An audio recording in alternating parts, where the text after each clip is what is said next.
Hi everyone, I just want to spend a few minutes here to continue our discussion regarding performance enhancing substances. In class on Tuesday, we talked about dietary supplements. You can see the definition of a dietary supplement right here in this slide.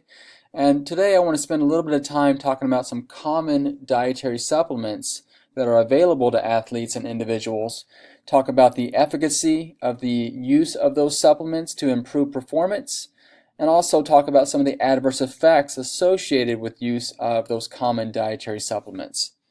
So in class on Tuesday, we spent a little bit of time talking about arginine, as well as the essential amino acids and branched chain amino acids. So go back and review those, what we discussed in class on Tuesday. We left off here talking about HMB supplementation. This is a common dietary supplement utilized by strength athletes to increase muscular strength and lean body mass. Spend a little bit of time talking about various nutritional muscle buffers which may be utilized by individuals performing high intensity exercise to minimize the disturbance in acid-base balance. So I want to continue on today talking about this very common popular dietary supplement known as creatine. More specifically, what we see in the stores is typically creatine monohydrate. So going back a little bit, we haven't talked about ATP production in this class, but what we see is we have this molecule called phosphocreatine that's stored within skeletal muscle. So when phosphocreatine is broken down, that energy that is released is utilized to produce ATP, which is the cellular energy source used by all cells in our body. As a result of this breakdown of phosphocreatine, free creatine is also released. So during exercise, we see the breakdown of phosphocreatine, releasing free creatine, and producing ATP. However, at rest, the ATP can combine with free creatine to reform phosphocreatine and store that within the skeletal muscles. So this is really the basis behind creatine supplementation. We can supplement with creatine to increase our phosphocreatine stores. That it means we basically have more phosphocreatine, which can be broken down rapidly during high intensity exercise to produce ATP. So what studies have shown is that as our phosphocreatine stores become depleted, this really decreases our ability to perform high intensity exercise such as sprinting, jumping, and even weightlifting. So many studies over the years have looked at creatine supplementation, and they found pretty consistently in those studies that examined creatine within the muscle, but they found that total creatine content within skeletal muscles increases by approximately 20%. So it does seem there is some saturation limit, some threshold that once it's reached, further increases in creatine supplementation do not result in further increases in creatine content within skeletal muscle. So most studies have utilized kind of this typical supplementation regimen you see here with a loading dose of approximately 20 to 25 grams per day over the first 5 to 7 days of supplementation, followed by a maintenance dose of approximately 2 to 3 grams per day.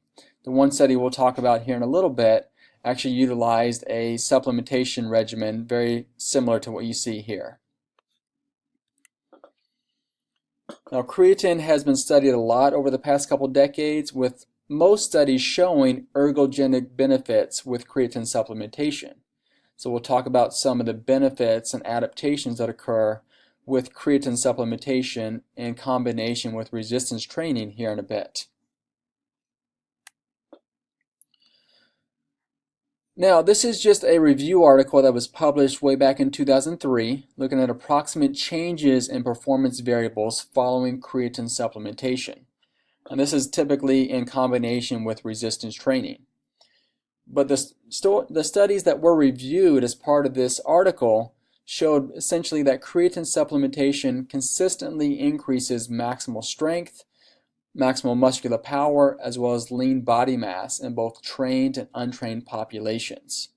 And we see the approximate percent increase compared to baseline values for maximal power and strength, performance of single effort sprint events, such as sprinting 100 meters, maximal effort muscle contractions, think of doing a 1 RM back squat or bench press, and even some studies showing a benefit of creatine supplementation in improving repetitive sprint performance.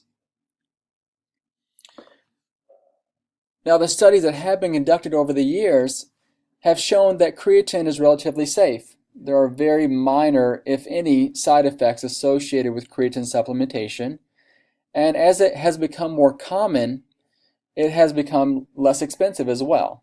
So many of us, as we talked about in class, say that we currently take creatine in some form or another, and typically that's in combination with whey protein or some other protein source. But we see that it's relatively inexpensive when bought in the store. So of those controlled studies, they've been unable to document any significant side effects associated with creatine supplementation. However, there are some kind of undocumented anecdotal concerns, including gastrointestinal disturbances and some thought that maybe there's an added stress that's placed upon the kidneys. But again, these concerns are primarily unsubstantiated in the literature. So the study I want to focus on here was published way back in 1999, and the reason I like to talk about this study is really, even though it had a small sample size, it was well controlled in terms of their creatine supplementation. They did a periodized resistance training program in combination for 12 weeks, and also they looked at muscle creatine content by examining muscle biopsies. So in this study, again, they took 19 healthy resistance trained men, 9 of which supplemented with creatine for the 12 weeks. They did that typical loading phase, 25 grams per day for the first week, followed by that maintenance phase of about 5 grams per day for 11 weeks. And then in 10 of the subjects, they received basically placebo capsules.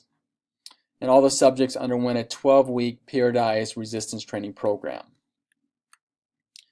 So as I mentioned, they obtained muscle biopsies from these guys at week 0, week 1, and week 12. So you can see the values here for total creatine, phosphocreatine, and then free creatine. And what you can see here in the creatine group, as expected, they had a statistically significant increase in total creatine at week 1. The numbers were still higher here at week 12, but those numbers did not reach statistical significance. And as expected in the placebo group, no changes here in terms of creatine content within skeletal muscle. So again, some evidence here that the creatine supplementation was effective at increasing muscle creatine concentrations.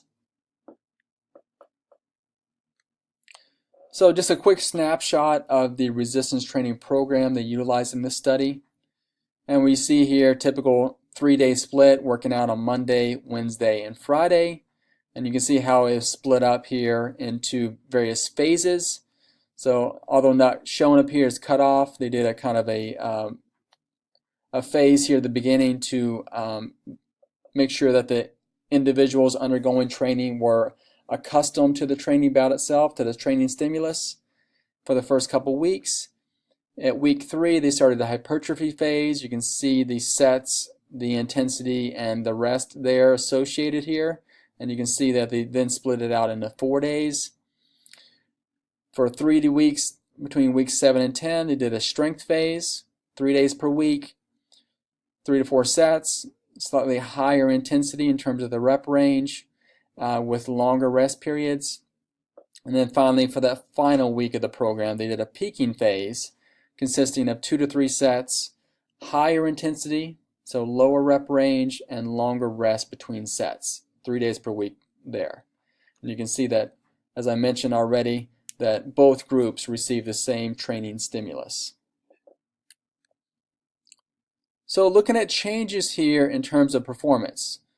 So in terms of 1RM squat, 1RM bench press, in the creatine group and the placebo group, we see significant increases in 1RM squat or 1RM muscular strength in the squat exercise.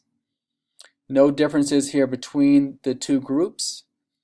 In terms of 1RM bench press, we see in the creatine group a significant increase in 1RM bench press strength starting at week 1 and then compared to baseline at week 12, a further increase in 1RM bench press strength. So we saw that bench press strength also increased here in the placebo group, but that did not occur until week 12. But again, overall, no differences here between the two groups in terms of changes in muscular strength. So what we see here in this figure is basically these change scores that you see up here, the change at 12 weeks. Again, looks like there are some differences here, but those differences were not significant for the bench squat.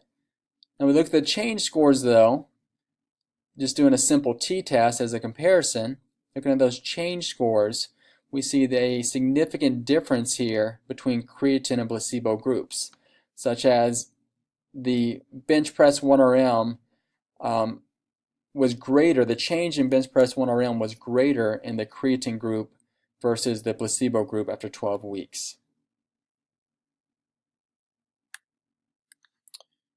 Now on the top here, you see change in peak power in watts. So they did a measure of muscular power. More specifically, they did a jump squat, which consisted of 4 sets of 10 reps using 30% of the participants' previously tested 1RM. When we see changes here, set 1, set 2, set 3, and set 4, obviously we see some visual differences here between the two groups. In terms of statistical differences though, we don't see those until set 4. So it looks, as appears here, greater muscular power when creatine was combined with resistance training versus the placebo group. Going back to skeletal muscle, they looked at skeletal muscle cross-sectional area, looked at specific muscle fiber types. So here we have type 1 fibers, those intermediate type 2A fibers. They also looked at this blended fiber type called type 2AB, and this was published back in 1999. So back then they called the type 2X fibers type 2B fibers. And this is from a small subset, I think of only about 6 subjects from each group.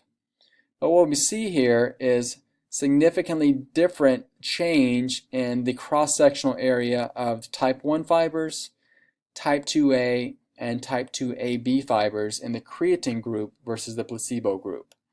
And although you see a pretty large difference here in the type 2B cross-sectional area, those differences did not reach statistical significance. So again, some evidence here that creatine supplementation in association with resistance training augmented changes in muscular strength, muscular power, and muscular size. If we look at some changes here in body composition, we also see differences. In terms of changes in body mass, you see the values up here. Both groups increased their body mass over time. There were no differences between groups though, looking at the change scores. In terms of fat-free mass, both groups increased fat-free mass. We assume that's lean body mass or muscle mass. And we saw that looking at the change scores, a greater increase in lean body mass, fat-free mass, in the creatine versus the placebo group. And then in terms of fat mass, they saw no changes in fat mass over time or between groups. Looking at the figures here in terms of change in body mass, fat-free mass in the middle, and then fat mass, as we talked about, a greater increase, as you see in the middle there, greater increase in fat-free mass in the creatine group versus the placebo group after 12 weeks.